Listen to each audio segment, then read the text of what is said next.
The laws of physics are balanced on a razor's edge for life to occur.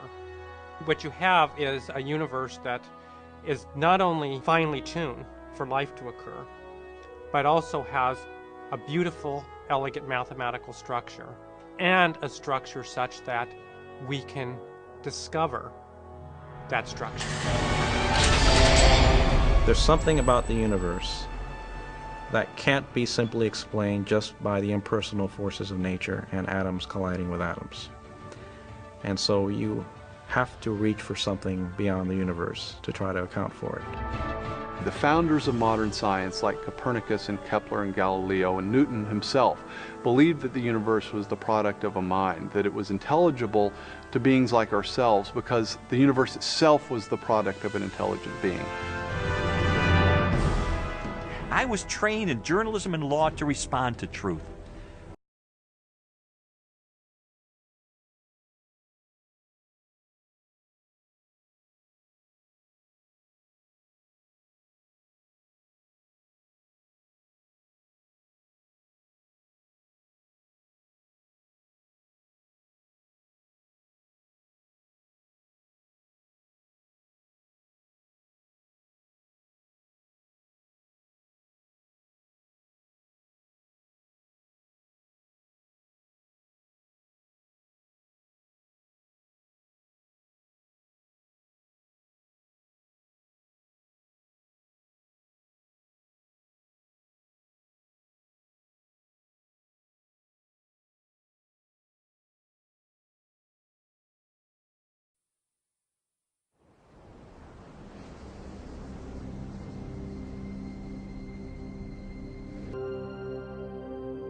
In 1993, Professor Philip Johnson of the University of California at Berkeley invited a group of scientists and philosophers to a small beach town on the central coast of California.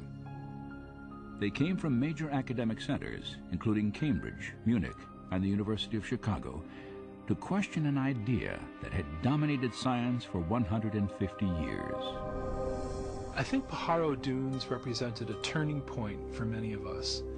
Individually, we all had questions about evolutionary theory, but when we came together, each person brought something of their own to the table, and suddenly we all had a glimpse of a new way of looking at life that none of us had individually seen before. I would have to say that this was an intense period of time in my life. It just seemed that there was something here much more intellectually satisfying than the view that I had held up until this time. Looking back on it now, I think that gave me the motivation to actually look at the evidence and just see where I thought it pointed. I realized that this was bigger than any one person or discipline, and this was the beginning of a community of scientists who are now willing to face the fundamental mystery of life's origin. I sometimes wonder why anybody talks about anything else, because this is the most interesting topic there is. Where do we come from? How did we get here? What brought us into existence? What is our relationship to reality as a whole? You look at the incredible diversity and complexity of life, and inevitably the question arises, what brought all this into existence? Was it simply chance and necessity, undirected natural forces? Or is there something else going on? Is there a purpose, a plan, a design due to an intelligent cause? I think that is the fundamental question.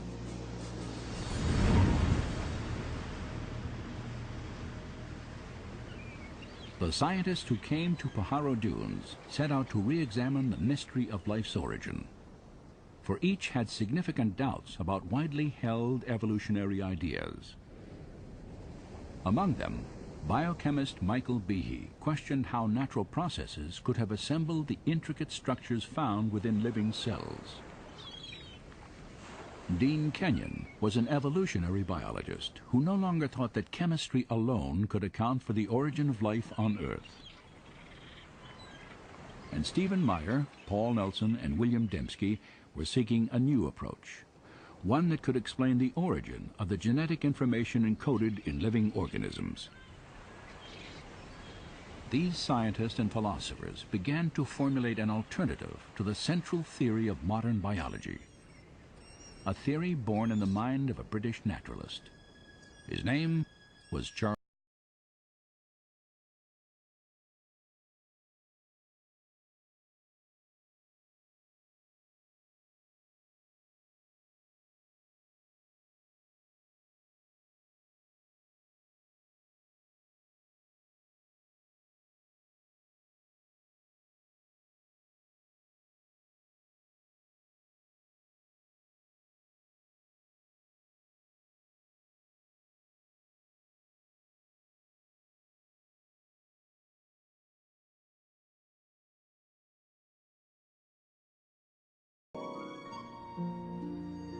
On this desolate archipelago, 600 miles off the western coast of Ecuador, Charles Darwin encountered an extraordinary array of birds, reptiles, and mammals.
Of design or plan.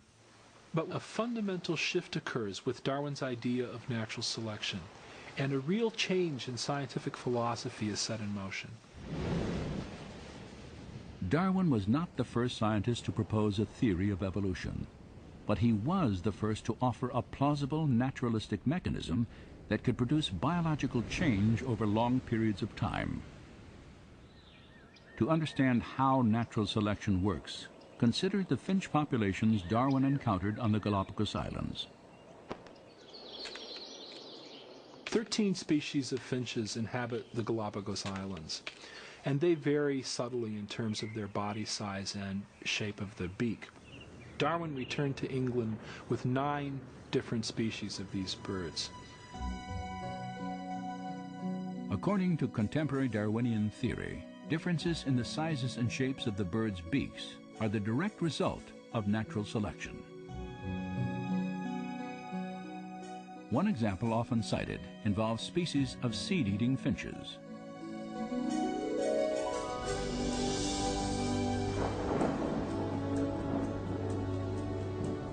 Following seasons of heavy rain, small, soft seeds are plentiful throughout the islands. Birds with short beaks can easily gather food. However, during periods of drought, the only seeds available are encased in hard, tough shells that remain on the ground from the previous year. In these circumstances, only birds with longer, sharper beaks can crack the shells and eat the seeds.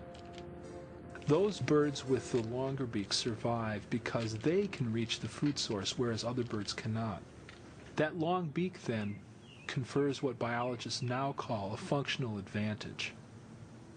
The finches with smaller beaks, unfortunately, die out from starvation because they cannot reach that food source.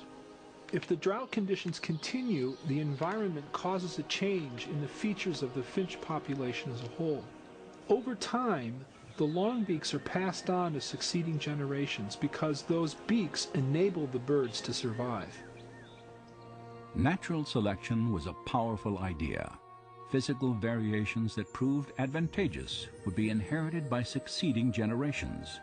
Through this process, populations would be altered, and over time, fundamentally different organisms would arise without any form of intelligent guidance. Darwin wanted to explain everything in the history of life in terms of undesigned, unintelligent natural processes. And when he looked for an explanation, what he found was that a process he could observe in domestic populations also operates in the wild.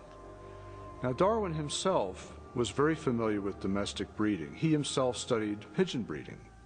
And he knew that for centuries, human breeders had been able to make dramatic changes in populations by selecting only certain individuals to breed. Darwin really suggested that this same process operates in the wild. For Charles Darwin, natural selection explained the appearance of design without a designer. There was no longer any need to invoke an intelligent cause for the complexity of life. In effect, natural selection became a kind of designer substitute. Today, Darwinism is generally assumed throughout science and the academic world. Yet, despite its wide acceptance, a growing number of scientists and scholars, including those who met at Pajaro Dunes, now challenge key aspects of Darwinian theory. When we came together at Pajaro Dunes, we certainly didn't agree on everything, but we did share a real dissatisfaction with the mechanism of natural selection and the role that it was playing in biological explanation. Natural selection is a real process, and it works well for explaining certain limited kinds of variation, small-scale change. We have lots of examples of that, in fact. Where it doesn't work well is explaining what Darwin thought it could, namely the real complexity of life. We have a finch beak, and then you've got the finch itself. A minor change in the structure of the beak versus the origin of the organism itself. These are different scales of phenomena. These are different kinds of problems.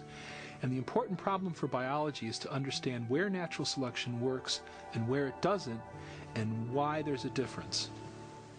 Evidence is very powerful, and all of us had the sense that if we let that evidence speak for itself, that it would lead us in a very different direction, away from natural selection and towards a different conclusion about the origin and nature of life on Earth.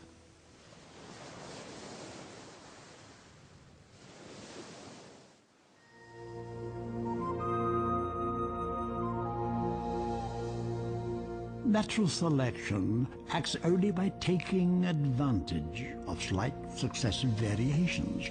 She can never take a great and sudden leap, but must advance by short and sure, though slow steps.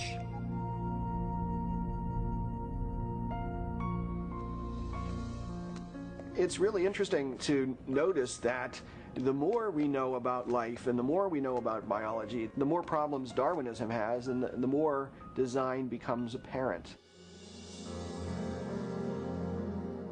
Since 1988, Dr. Michael Behe has investigated complex biological systems that seem to defy explanation by natural selection. For the longest time, I believed that Darwinian evolution explains what we saw in biology, not because I saw how it could actually explain it, but because I was told that it did explain it. In schools, I was taught Darwinian biology. And through college and graduate school, I was in an atmosphere which just assumed that Darwinian evolution explained biology. And again, I didn't have any reason to doubt it.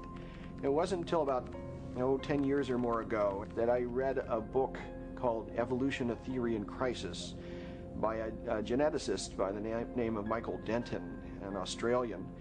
And he put forward a lot of scientific arguments against Darwinian theory that I had never heard before. And the arguments seemed pretty convincing. And at that point, I started to get a bit angry because I thought I was being led down the primrose path. Here were a number of very good arguments, and I had gone through a doctoral program in biochemistry, became a faculty member, and I had never even heard of these things. And so from that point on, I became very interested in the question of evolution, and since have decided that Darwinian processes are not the whole explanation for life. Michael Behe's skepticism derived in large measure from what modern biology has revealed about life's most fundamental unit, the cell. In the 19th century, when Darwin was alive, scientists thought that the basis of life, the cell, was some simple glob of protoplasm, like a little piece of jello or something that was not hard to explain at all. This perception didn't really change too much until the early 1950s, but in the last half-century, our knowledge of the cell has just exploded.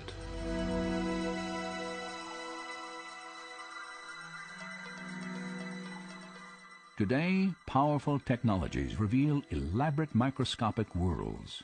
Worlds so small that a thimbleful of cultured liquid can contain more than 4 billion single-cell bacteria, each packed with circuits, assembly instructions, and miniature machines, the complexity of which Charles Darwin could never have imagined.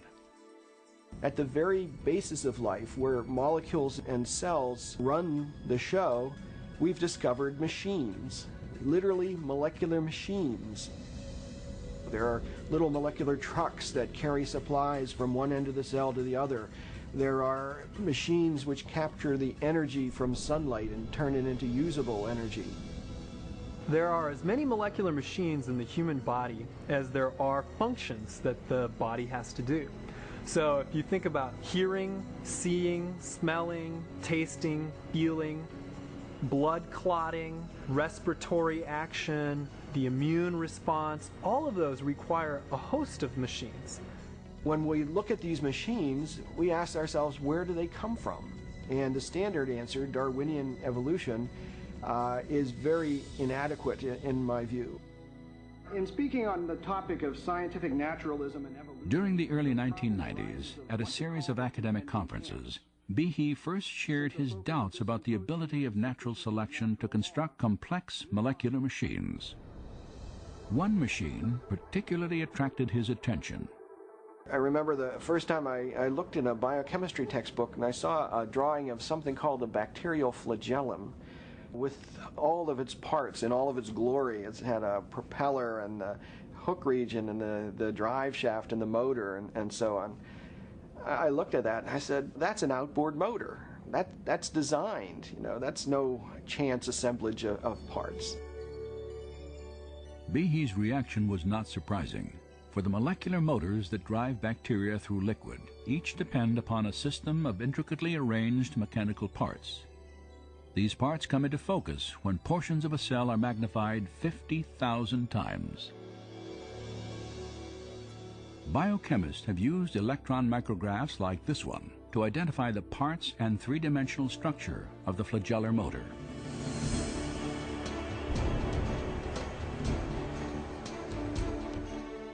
In the process, they have revealed a marvel of engineering on a miniaturized scale. Howard Berg at Harvard has labeled it the most efficient machine in the universe. These machines, some of them are running at 100,000 RPMs and are hardwired into a signal transduction or sensory mechanism so that it's getting feedback from the environment. And even though they're spinning that fast, they can stop on a dime. It only takes a quarter turn for them to stop and shift directions and start spinning 100,000 RPM in the other direction. And just like outboard motors on motorboats, it has a large number of parts which are necessary for the motor to work. The bacterial flagellum, 2 gears, forward and reverse, water-cooled, proton motive force. It has a stator, it has a rotor, it has a U-joint, it has a drive shaft, it has a propeller, and they function as these parts of machines. It's, it's not convenient that we give them these names. That's truly their function. Since its discovery, scientists have tried to understand how a rotary motor could have arisen through natural selection. As yet, they have failed to offer any detailed Darwinian explanation.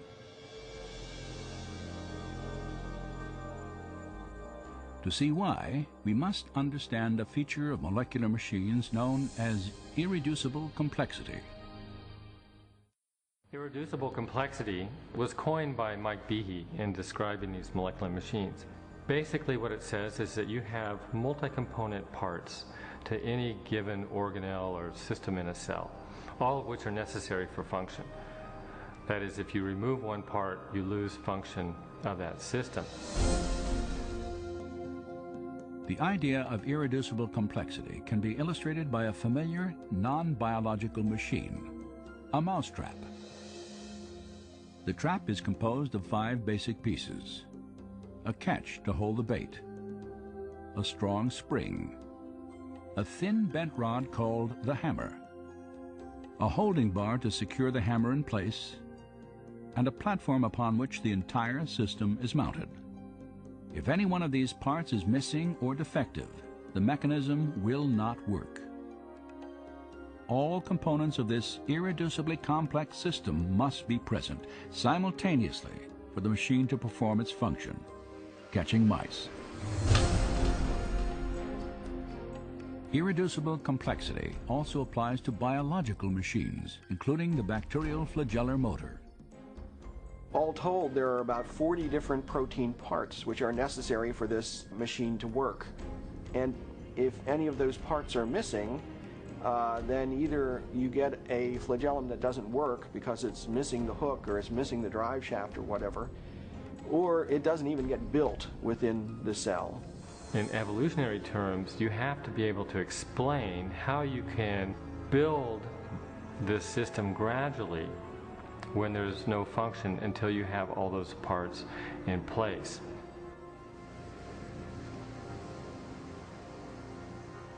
The irreducible complexity of molecular machines poses a severe challenge to the power of natural selection.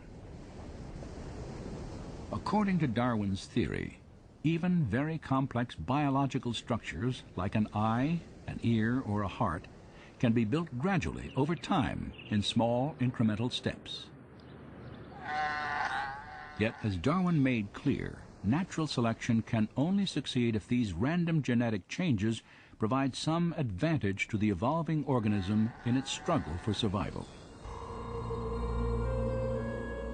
As I have attempted to show, it is not necessary to suppose that the modifications are all simultaneous if they were extremely slight and gradual. Natural selection is scrutinizing the slightest variations, rejecting those that are bad, preserving and adding up all that are good. But could Darwin's small, favorable variations have produced a bacterial flagellum? Some scientists doubt the possibility.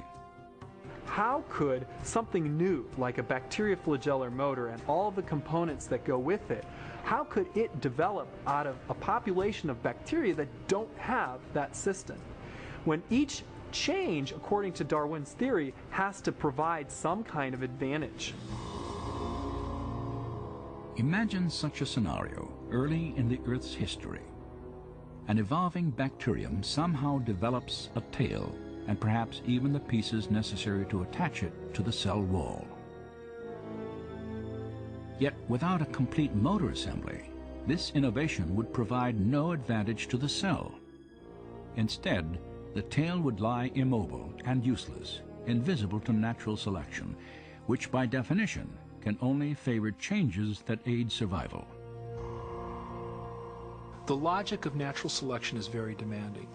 Unless the flagellum mechanism is completely assembled and actually works, natural selection simply cannot preserve it. It cannot be passed on to the next generation. The important thing to realize about natural selection is it selects only for a functional advantage. In most cases, natural selection actually eliminates things that have no function or that have a function that harms the organism. So if you had a bacterium with a tail that didn't function as a flagellum, chances are natural selection would eliminate it. The only way you can select for a flagellum is if you have a flagellum that works, and that means you have to have all the pieces of the motor in place to begin with. So natural selection can't get you the bacterial flagellum. It can only work after the flagellum is there and operating. In 1996, Michael Behe published a book titled Darwin's Black Box. In it, he argued that natural selection, Darwin's designer substitute, could not explain the origin of the bacterial flagellum or any other irreducibly complex biological system. Instead, Behe concluded that the integrated complexity of these systems pointed to intelligent design. Darwin's black box created immediate controversy. Over 75 publications, including some of the world's leading newspapers and scientific journals, reviewed the book. Some scientists praised Behe's work, while others dismissed it as unscientific and religiously motivated. Behe's critics also insisted that he had underestimated the power of natural selection.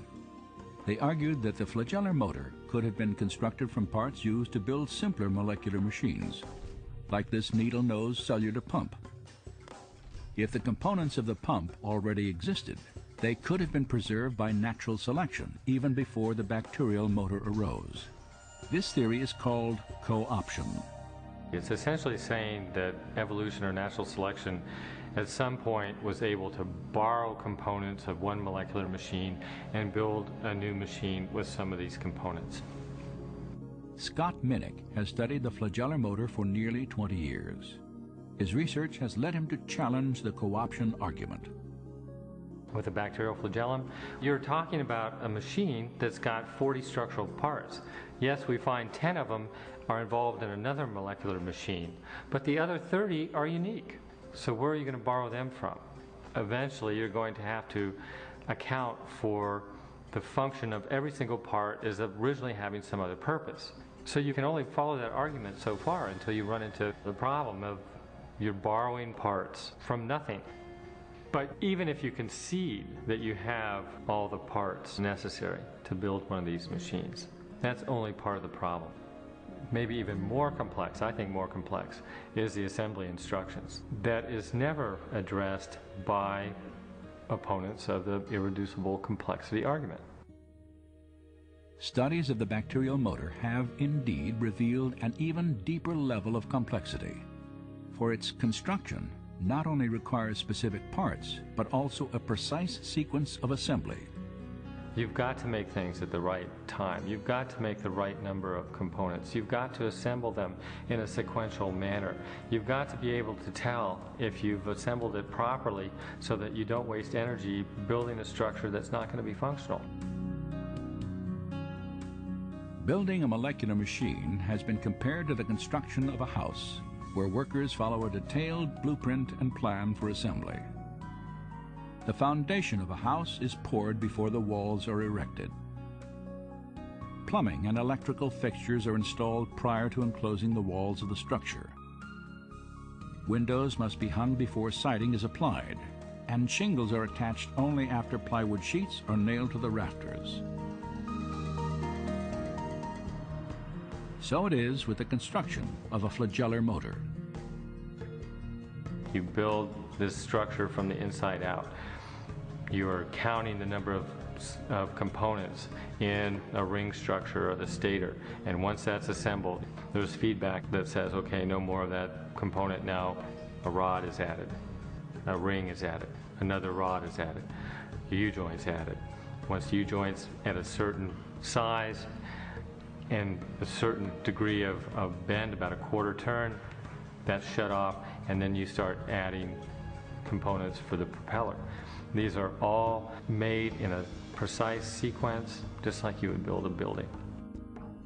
To build a motor correctly requires a complex system of machines that coordinate the timing of the assembly instructions. But how could natural selection construct such a system? The co-option argument doesn't explain this. You see, in order to construct that flagellar mechanism, or tens of thousands of other such mechanisms in the cell, you require other machines to regulate the assembly of these structures. And those machines themselves require machines for their assembly. If even one of these pieces is missing or put in the wrong place, your motor isn't going to work. So this apparatus to assemble the flagellar motor is itself irreducibly complex. In fact, what we have here is irreducible complexity all the way down. We know a lot about the bacterial flagellum. We still have a lot to learn, but we know a lot about it. And there's no explanation for how this complex molecular machine was ever produced by a Darwinian mechanism. 150 years ago, scientists did not know about irreducibly complex molecular machines. Yet Charles Darwin anticipated the difficulty that systems such as these could pose to his theory. If it could be demonstrated that any complex organ existed which could not possibly have been formed by numerous successive slight modifications, my theory would absolutely break down.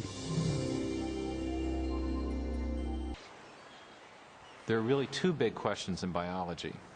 How do you get new living forms with new structures like wings and eyes from life that already exists? And secondly, how did life originate on Earth in the first place? Now, of course, we know that Darwin spent most of his life formulating an answer to the first of these two questions.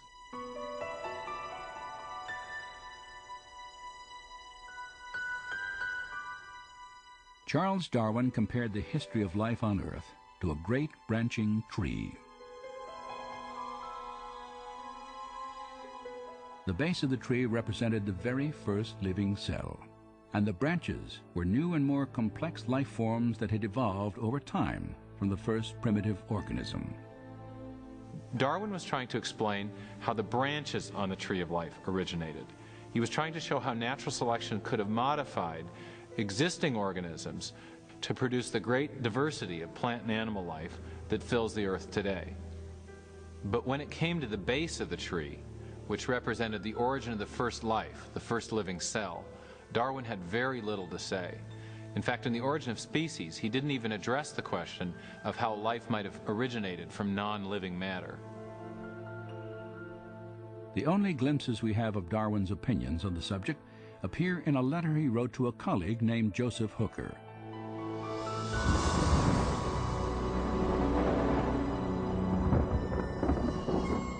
Regarding the first production of a living organism, if, and oh what a big if, we could conceive in some warm little pond with all sorts of ammonia and phosphoric salts, light, heat and electricity present, that a protein compound was chemically formed, ready to undergo still more complex changes, at the present such matter would be instantly devoured. But this may not have been the case before living creatures were formed. During the final years of his life, Darwin did little to develop his idea that a primitive cell might have emerged from simple chemicals in the primordial waters of the early Earth. But later in the 1920s and 30s, a Russian scientist named Alexander Oparin formulated a detailed theory about how this could have happened. It was called chemical evolution. Oparin thought that he could explain the origin of the first life using Darwinian principles. He envisioned simple chemicals combining and recombining to form larger molecules, and then these larger molecules organizing themselves with the help of chance variations and natural selection into the first primitive living cell. Over the next 3 decades, many scientists worked to develop and refine these ideas as they pondered the questions both Oparin and Darwin had raised. How could life have evolved from simple chemicals? One man thought he knew. The problem of biological origins has, for a very long time, I would say, has been a real deep interest to me just because of the scale of the problem, the importance of it. Where did we come from? Why are we here? All that kind of question. Probed from the point of view of natural science. During the late 1960s and throughout the 70s and early 80s, Dean Kenyon was one of the leading chemical evolutionary theorists in the world. And like others in his field, he was trying to explain how life on Earth began through a purely natural process. In 1969, Kenyon co-authored an important book on the origin of life. Gary Steinman and myself thought that if we were to pull together all of the lines of empirical evidence that had accumulated by the mid to late 60s in one continuous argument, we were very enthusiastic about the possibilities for explaining the origin of the main life-building elements. Despite his optimism, Kenyon faced a significant problem. To explain how life began, he first had to account for the origin of the essential building blocks of every cell that has existed on Earth. Large, complex molecules called proteins. Proteins have a wide range of function in the cell, everything from structural requirements in terms of scaffolding of the cell, the cytoskeleton, to enzymes, where they're actually processing molecules to harvest energy or to build components of the cell.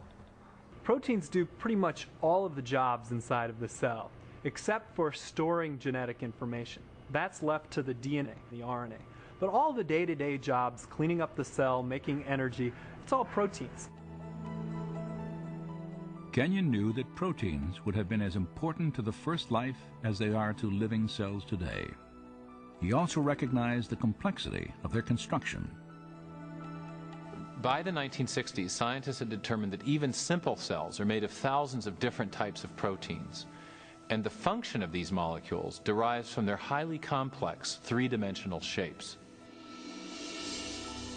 The irregular shapes of some proteins allow them to catalyze or trigger chemical reactions because of the hand-and-glove fit that they have with other molecules in the cell, while other protein molecules form interlocking structural components.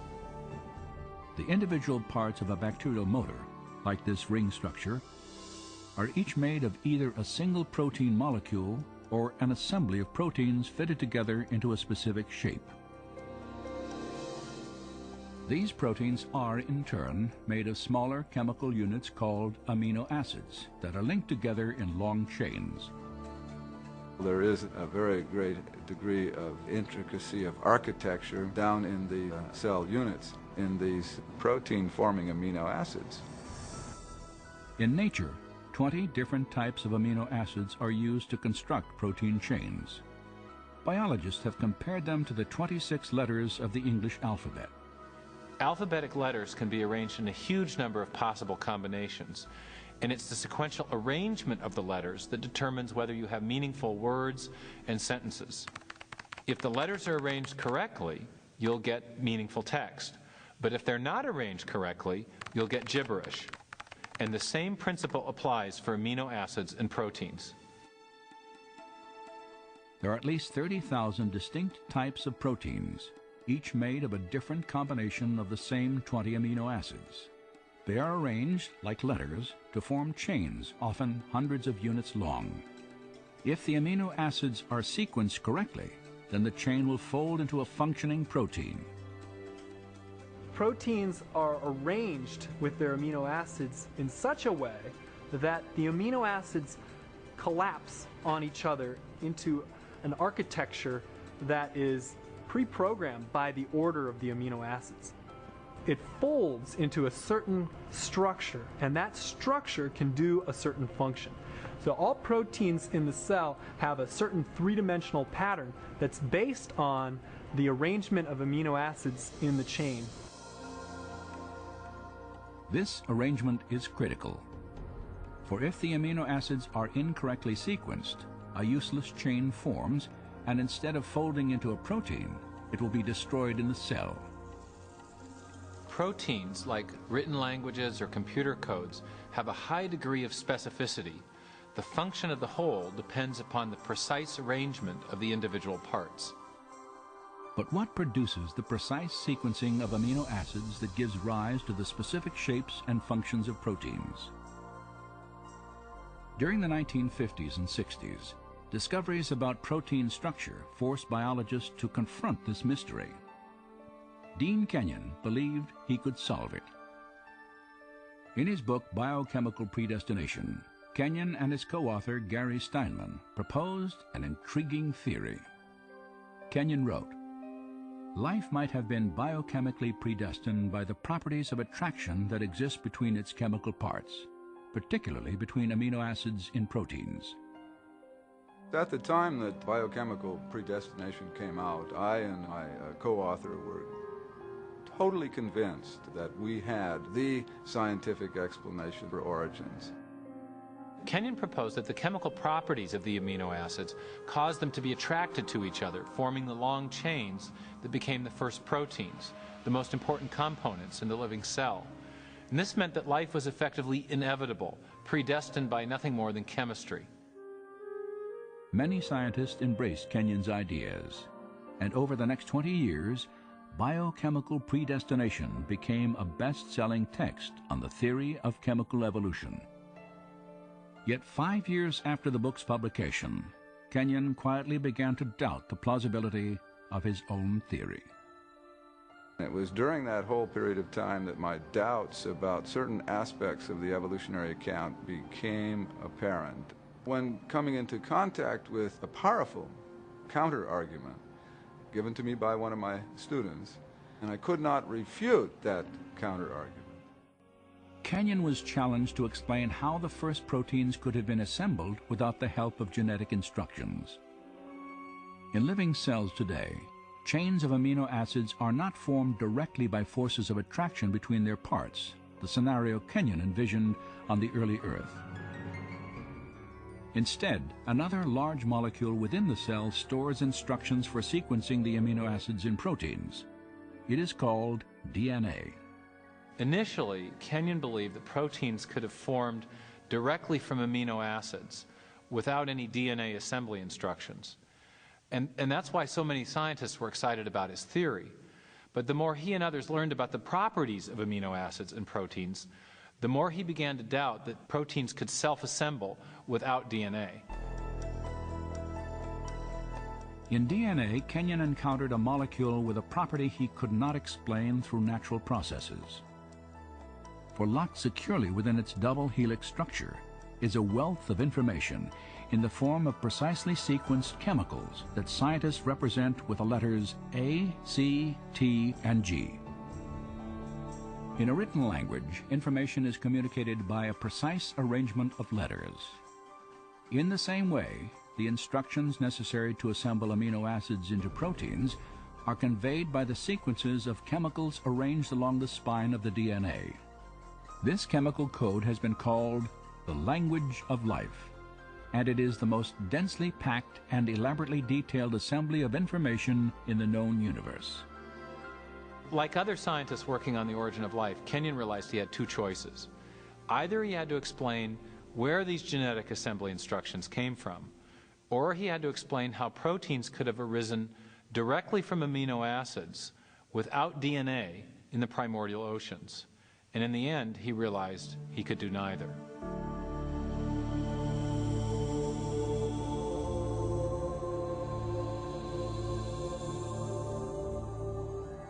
It's an enormous problem how you could get together in one tiny submicroscopic volume of the primitive ocean all of the hundreds of different molecular components you would need in order for a self-replicating cycle to be established.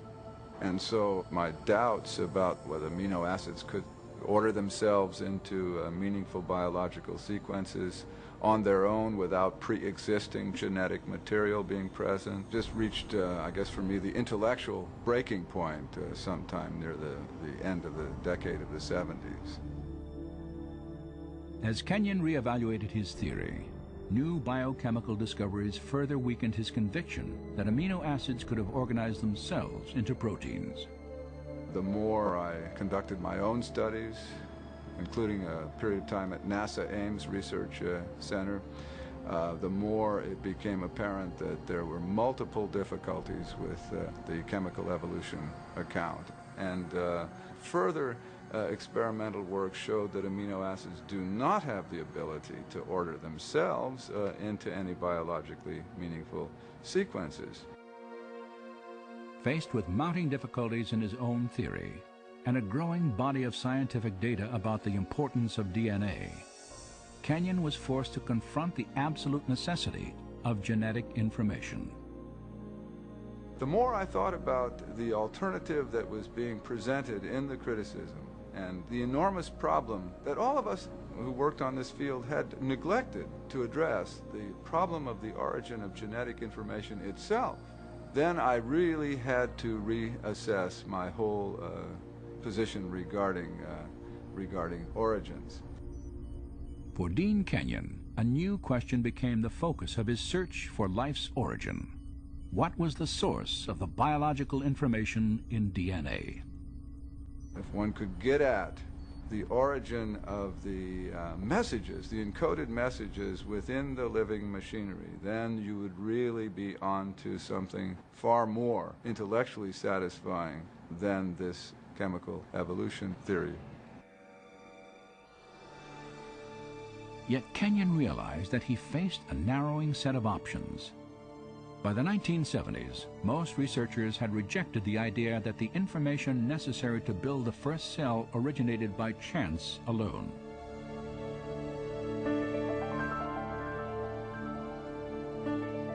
To understand why, consider the difficulty of generating just 2 lines of Shakespeare's play Hamlet by dropping Scrabble letters onto a tabletop.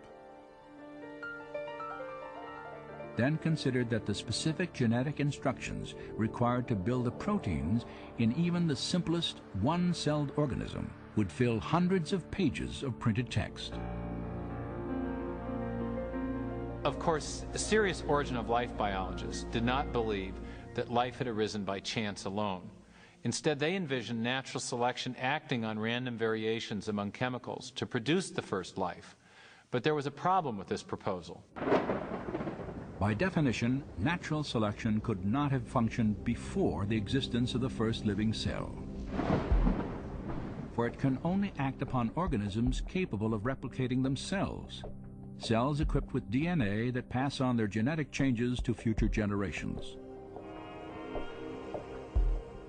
Without DNA, there is no self-replication. But without self-replication, there is no natural selection. So you can't use natural selection to explain the origin of DNA without assuming the existence of the very thing you're trying to explain. Chance, natural selection, and his own theory of self-organization had all failed to explain the origin of genetic information. Now Kenyon saw only one alternative. We have not the slightest chance of a chemical evolutionary origin for even the simplest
molecular machines, or the incredibly complex process by which cells divide, I want to ask, is it possible that these things had an intelligence behind them, that there was a plan or a purpose to this structure?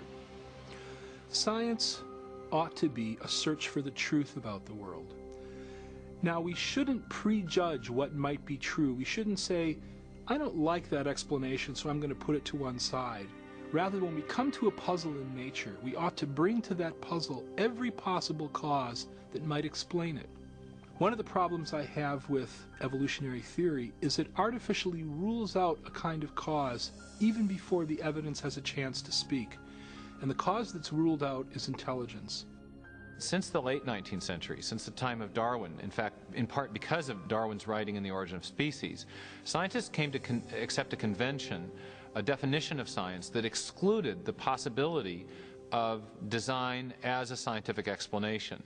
And that convention has a name. It's called methodological naturalism. And it just means that if you're going to be scientific, you must limit yourself to explanations that invoke only natural causes. You can't invoke intelligence as a cause. And yet, curiously, we make inferences to intelligence all the time. It's part of our ordinary reasoning to recognize the effects of intelligence. Consider, for example, these hieroglyphic messages carved upon the ruins of Egyptian monuments. No one would attribute the shapes and arrangements of these symbols to natural causes like sandstorms or erosion. Instead, we recognize them as the work of ancient scribes, intelligent human agents. Similar reasoning leads us to conclude that the mysterious stone figures on the shores of Easter Island were not formed by the actions of wind and water over great periods of time. Nor do we presume that plants could grow into these familiar shapes without some manner of intelligent guidance. Of course, we make these inferences all the time, and we know they're correct. But the question is, on what basis do we make these inferences? What are the features that enable us to recognize intelligence? Recently, in a book titled The Design Inference, mathematician William Dembski has made an important breakthrough in understanding design reasoning. Dembski has identified the specific features of artifacts that cause us to recognize prior intelligent activity. I came to this by trying to look at how do we reason about design? What are the logical moves that we have to go through in order to come to a conclusion of design? So what I'm trying to do is to establish reliable, empirical, scientifically rigorous criteria for deciding whether something is in fact designed. So I was looking at the logic of it, and what I found was you need improbability and you need specification, the right sort of pattern, these objective patterns. According to Dembski, human beings correctly detect the activity of intelligence whenever they observe a highly improbable object or event that also matches a recognizable pattern. Just such a pattern is found in the Black Hills of South Dakota. If you travel through the West, you'll see lots of different shapes on mountainsides, most of which mean nothing at all. They're just rocks strewn in various patterns. But what you don't see are the faces of Lincoln, Jefferson, Teddy Roosevelt, and George Washington on mountainsides. The only place you see that is in South Dakota. And the reason it's there is because a sculptor, an eccentric sculptor, decided that he wanted to honor these presidents by spending the larger part of his life chiseling their faces in the side of that mountain. That pattern is improbable. A random hillside is also improbable, but a random hillside doesn't specify anything. We do know, though, that there were 4 guys who were presidents of the United States who had particular patterns with their faces, and those patterns on the mountainside in South Dakota match faces elsewhere. If I look up and see the faces, I immediately recognize that they match the faces of the 4 presidents that are known from money or portraits at the National Gallery or paintings and books. And so I realize when I look at Mount Rushmore, we have not only a highly improbable configuration of rock, but one which matches an independently given pattern that reliably indicates intelligence. So we have a small probability, specification, it's design.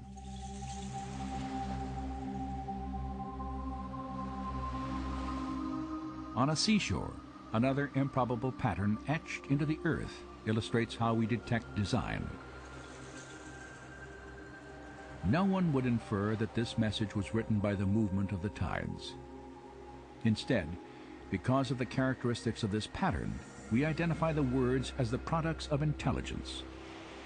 That improbable arrangement also conforms to an independently given pattern, namely the shapes of the letters that we recognize from English alphabet and the words that we know from English vocabulary. And so it's the improbability of the arrangement plus the fact that it conforms to an independently given pattern that triggers the awareness of design. This illustration suggests that William Dembski's criteria for design detection, small probability and specification, are essentially equivalent to information. The type of information present not only in pictures, written texts, and numeric sequences, but also encoded in software and radio signals.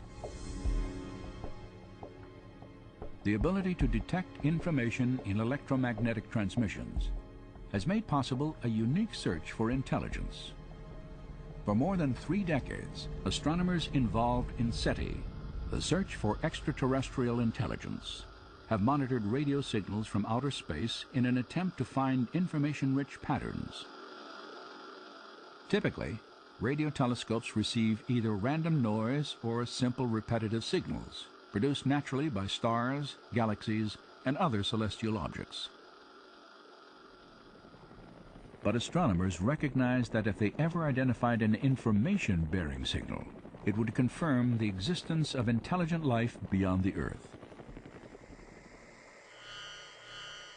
Some have speculated that an extraterrestrial civilization might have attempted to communicate by transmitting messages in the universal language of mathematics, perhaps through a recognizable pattern, like a series of prime numbers. You're not going to get that by chance. So you need complexity or improbability, lots of prime numbers, and you also need a pattern. And it has to be the right sort of pattern. It's not a pattern that you're imposing. It's a pattern that's there objectively. To date, SETI research has failed to detect any pattern or information that would indicate intelligence in a distant galaxy. But in another universe, much closer to home, scientists have discovered a wealth of information within the nucleus of the living cell. DNA has a structure that is ideal for carrying information. In the A's, T's, C's, and G's, the bases of the double helix of DNA, is the potential for storing a tremendous amount of information. There is, in fact, no entity in the known universe that stores and processes more information more efficiently than the DNA molecule. A full complement of human DNA has 3 billion individual characters. Analysis of the DNA molecule's coding regions show that its chemical characters have a specific arrangement that allows them to convey detailed instructions or information, much like letters in a meaningful sentence or binary digits in a computer code. Bill Gates has said that DNA is like a computer program, only much more complex than any we've been able to devise. And if you reflect on that even for a minute, it's a highly suggestive observation, because we know that Bill Gates does not employ wind and erosion or random number generators to generate his software. Instead, he employs intelligent engineers, software engineers. And so everything we know in our experience suggests that information-rich systems arise from intelligent design. But what do we make of the fact that there is information in life, in every living cell of every living organism? That's the fundamental mystery. Where does that information come from?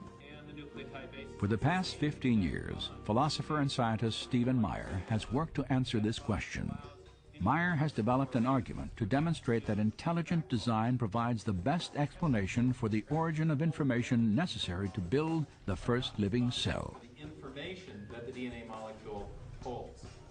It's part of our knowledge base that intelligent agents can produce information-rich systems. So the argument is not based on what we don't know, but it's based on what we do know about the cause and effect structure of the world.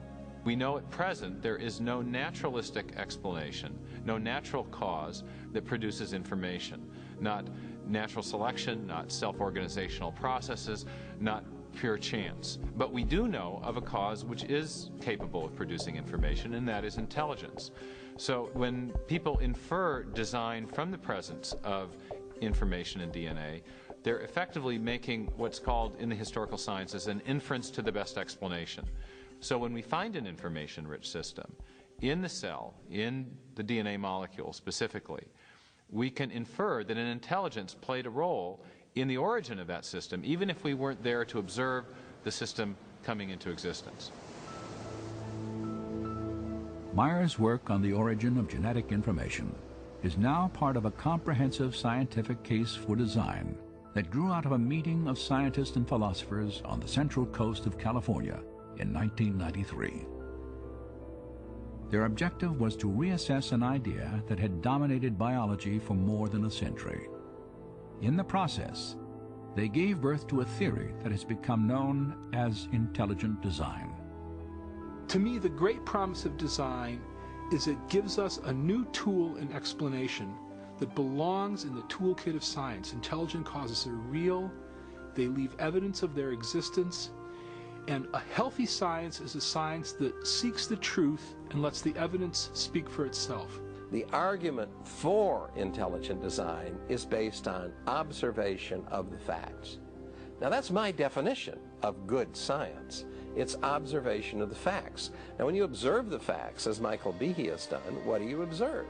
You observe this incredible pattern of interrelated complexity.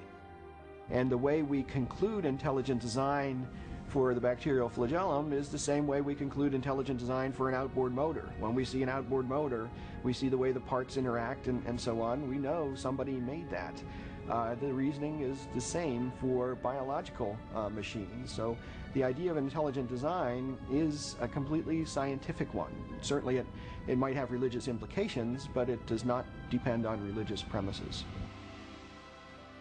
When I look at the evidence objectively, without ruling out the possibility of design, design just leaps up as the most likely explanation. And that's why I believe that it's true. I think design is back on the table. You know, we can't explain these systems by natural law. And if we're searching for truth, and they are in fact designed, if we have to be design engineers to understand them, then I say, what's the problem? You know, you go where the data leads you. And the implications, yeah, they have profound metaphysical implications, but so be it. So it's a powerful idea that the universe is rational and comprehensible, underwritten by a supreme intelligence that meant for this world to be understood, is something that underwrites then the program of science, because then you can go out and look at the world and the world will make sense. If it's all just a chaotic assemblage, there's no reason to expect any rationality out there. But if it in fact is the product of a mind, then you can go out and science becomes this enormous, wonderful puzzle-solving project in which you can expect to find rationality and beauty and comprehensibility right at the foundation of things. 150 years ago, Charles Darwin transformed science with his theory of natural selection. Today, that theory faces a formidable challenge. Intelligent design has sparked both discovery and intense debate over the origin of life on Earth. And for a growing number of scientists, it represents a paradigm, an idea with the power to, once again, redefine the foundations of scientific thought. During the 19th century, scientists believed that there were two fundamental entities, matter and energy. But as we enter the 21st century, there's a third fundamental entity that science has had to recognize, and that is information.